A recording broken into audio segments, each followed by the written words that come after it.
बिस्मिल्लाहिर्रहमानिर्रहीम। Welcome students. आज मैं आप लोगों को बायो एनर्जेटिक्स की कंटिन्यूएशन है ये वीडियो। इसमें मैं लाइट रिएक्शंस को डिस्कस करूँगी डिटेल में। अब एक बात आप लोग समझ लें, क्योंकि मैंने थोड़ा सा मैं ब्रीफ सा इसका बैकग्राउंड बता रही हूँ, क्योंकि जो मैंने लास्ट वीडियो में डिस्कस कर चुकी हूँ कि बायो एनर्जेटिक्स में सारा खेल ही जो है ना वो एनर्जी का है कि एनर्जी या तो एक से मूव हो रही है, मतलब उसकी ट्रांसफॉर्मेशन हो रही है, या फिर उनका क्या रिलेशनशिप है। अब बायो एनर्जेटिक्स का एक मेजर पार्ट जो है वो है फोटोसिंथेसिस। फोटोसिंथेसिस क्या होती है कि सिंथेसिस ऑफ शुगर, जो कि प्लांट्स की फूड है in the presence of light. कौन सी? सनलाइट। अब जो फोटोसिंथेसिस है वो फर्दर टू क्या कहते हैं साइकिल्स में रन करती है। पहला जो है वो लाइट रिएक्शंस है और दूसरा जो है डार्क है। लाइट रिएक्शंस के नेम से ही पता चल रहा है कि ये यूज़ करेंगे लाइट को टू मेक द फूड और to continue the cycle of photosynthesis. अब इन लाइट रिएक्शंस में दो काम होते हैं। एक होता है ऑक्सीजन रिलीज होता है और वाटर इनको ज़रूरत होता है। बस ये दो बातें। कोई इस लाइट रिएक्शंस को कार्बन डाइऑक्साइड नहीं ज़रूरत होती, ना ही इधर क्या कहते हैं फूड बनती है, ग्लूकोज मॉलिक्यूल रिलीज होगा। ये जो है ना ये मेजर सिर्फ एक कह दें कि ऐसी चीज़ जो कि एनर्जी देगी। लाइट सनलाइट को यूज़ करते हुए एटीपी के मॉलिक्यूल्स बनाएगी ढेर सारे, जो कि वो यूज़ कर सकेगा फोटोसिंथेसिस का process in dark reactions to make sugar. So let's start. ये बहुत कॉम्प्लेक्स डायग्राम बनाई है मैंने। ये आप अगर छोटे लेवल में तब आप कैसे इसको यूज़ कर सकते हैं, लाइट रिएक्शन को कैसे आपको लिखना आना चाहिए, और अगर आप बड़े लेवल में तो आपको कैसे लिखना आना चाहिए। मैं दोनों को एक साथ डिस्कस कर रही हूँ। अब लाइट रिएक्शन जो है ये इजी है, बस लगता मुश्किल है। It is to very much easy. आप आराम आराम से सुनिएगा। प्लांट्स थे, मैंने बताया था, उसके अंदर लीफ होते हैं जहाँ पे फोटोसिंथेसिस होती है। लीफ के अंदर थैलाकॉइड्स होती हैं जो कि क्लोरोप्लास्ट में प्रेजेंट होते हैं। उन थैलाकॉइड का जो मेजर साइट है वो है for light reaction. Thylakoid is a major site for light reaction, जहाँ पे वो टेक प्लेस होंगे। अब थैलाकॉइड्स के अंदर ना दो ये फोटो सिस्टम्स प्रेजेंट है। इनके अंदर क्लोरोफिल के मॉलिक्यूल्स होते हैं। क्लोरोफिल क्या करता है? लाइट को एब्जॉर्ब करता है, सनलाइट को।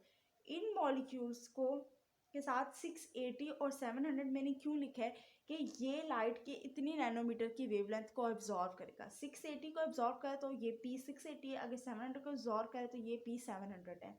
अब स्टार्ट करते हैं। सबसे पहले ये लाइट है, सनलाइट क्लोरोफिल मॉलिक्यूल्स एब्जॉर्ब करेंगे। इनका यहाँ पे जो इलेक्ट्रॉन्स होंगे उनकी जाहिर सी बात है एनर्जी उन्होंने एब्जॉर्ब कर ली, एनर्जी लेवल इंक्रीज होगा तो ये इमिट कर जाएंगे। ये 2 इलेक्ट्रॉन्स हैं, ठीक है, ये इमिट हो गए यहाँ से, ठीक है। फॉर अ टाइम बीइंग ये प्राइमरी एक्सेप्टर होता है जो कि उन इलेक्ट्रॉन्स को एक्सेप्ट करता है और अपने पास स्टोर करता है, ठीक है। ये जो इलेक्ट्रॉन इमिट हुए हैं ये प्राइमरी एक्सेप्टर के पास स्टोर हुए।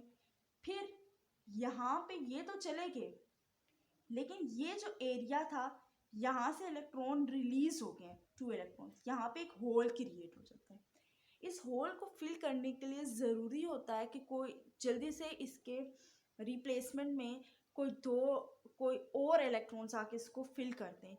इस होल को फिल करने के लिए यही लाइट वाटर मॉलिक्यूल्स जो कि प्रेजेंट होते हैं इन्वायरमेंट में उसको ब्रेक डाउन करती है। फोटोलाइसिस होती है, यानी कि lysis in the presence of light. तो 2 हाइड्रोजन आयन्स रिलीज होते हैं और ऑक्सीजन, तो ऑक्सीजन रिलीज हो गया।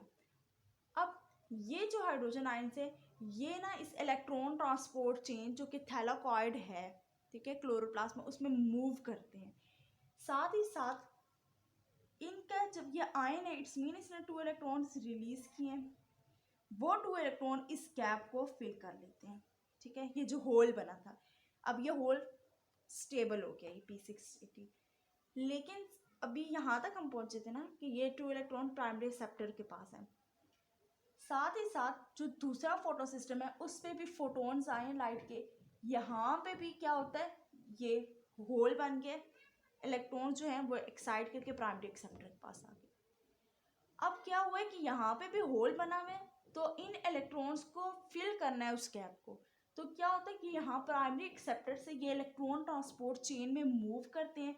सबसे पहले ये प्लास्टोक्विनोन, साइटोक्रोम कॉम्प्लेक्स एंड प्लास्टोसाइटोसाइनिन, ठीक है, इन 3 प्रोटीन से मूव करके ये दूसरे फोटोसिस्टम 1 के पास जाते हैं और वहाँ पे इस होल को ये फिल कर लेते हैं।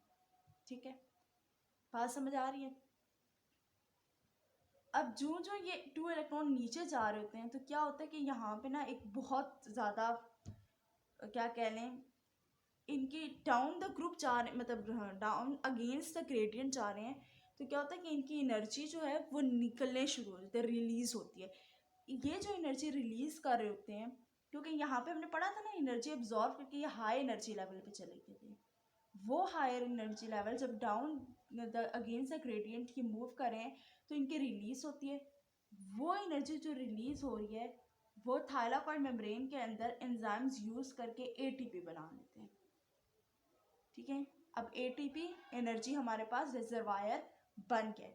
अब इधर की बात कर लेते हैं कि जो यहाँ वाले इलेक्ट्रॉन निकल के प्राइमरी एक्सेप्टर के पास गए थे, ये भी एक second chain electron transport chain में मूव करना शुरू कर देते हैं। सबसे पहले ये फिरोडॉक्सिन प्रोटीन के पास जाते हैं, वहाँ से फिर ये एनएडीपी रिडक्टेस के पास होते हैं। रिडक्टेस नेम से पता चल रहा है कि इसने रिडक्शन करवानी है, यानी कि गेन ऑफ हाइड्रोजन। ये 2 हाइड्रोजन जो ये वाले थे जो मूव कर रहे थे इलेक्ट्रॉन ट्रांसपोर्ट चेन पे, उनको लेगा।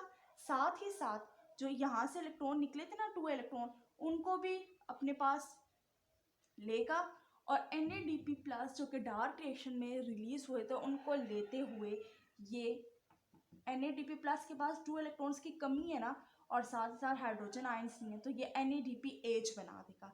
तो आपके पास इस पूरे लाइट रिएक्शन के रिजल्ट में NADPH और ATP बन गया है।